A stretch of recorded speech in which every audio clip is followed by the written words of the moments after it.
盈利性司法这种痛苦消费啊，算是特别有美国特色的主动制造贫困的一个缩影，也是彻底封死穷人们能从一整套制造贫困的体系里脱身的天罗地网。在美国，无数个这样的痛苦消费和系统性的剥削构成了一条看不见的斩杀线。因为某一次意外的受伤，保险公司开的医院和制药公司有合作，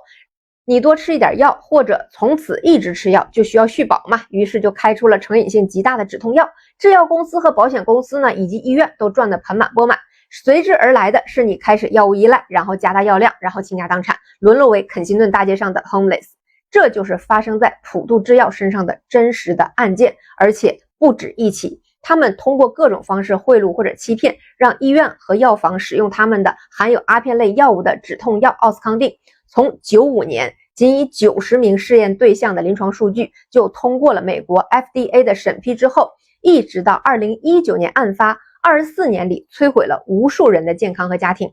99年到2017年，全美大概有 45.3 万人因为阿片类药物过量而死亡。2017年单年，阿片滥用致死超过5万人，奥司康定是主因之一。美国疾病控制与预防中心，就是 CDC 的数据显示，截止到2017年，超过700万人滥用过奥司康定，其中 25% 的使用者形成了长期的依赖，其中 50% 的成瘾者从合法处方开始，然后转向了黑市药物，最后倾家荡产。奥司康定最初在慢性疼痛高发的乡村地区蓝领群体中间普及，也就是说，越贫困越需要付出体力劳动的人，越容易受疼痛的困扰，就需要快速止痛，所以也不会更多的考虑药物的安全性，最终呢就导致这些乡村和蓝领聚居的地区成为了成瘾的重灾区。但是前面也说了，盈利性司法吗？普渡制药的所有者萨克勒家族转移了超过110亿美元的资金到海外信托账户。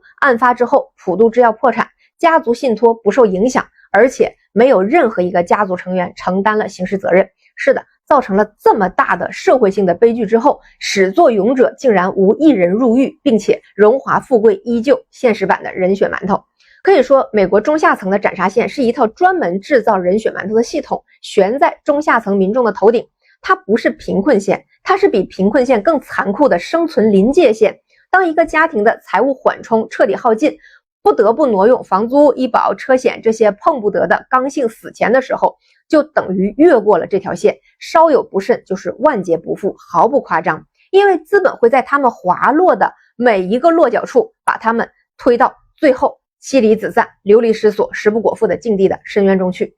这里引用《制造贫困》一书中的一个案例38岁的餐厅服务员丽莎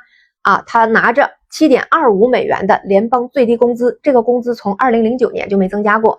全职年收入刚够 2.9 万美元，房租占了收入的 65%。 有一天儿子突然生病了，一场急诊账单就是2300美元，他的应急存款只有800块，这都算是比较高的咯。补足了医疗账单之后，他的房租就差了1500美元。就是这1500美元的缺口就成了压垮他的最后一根稻草。逾期10天之后，房东发起了驱逐程序，为了凑钱，他停掉了每月120美元的车险，结果开车送孩子复诊的时候被交警拦下，罚款加上拖车费又增加800美元的旧债。随着信用暴跌200分，想借低息贷款根本不可能。美国又专门给这样的贫困者准备了合法的高利贷，被称为掠夺性贷款，年化利率普遍在300到600，于是丽莎也就不得不去碰这个年化 450% 的发薪日贷款。债务呢越滚越多，餐厅因为他频繁的请假扣绩效工资，最后被辞退，从一个能勉强糊口的底层劳动者到无家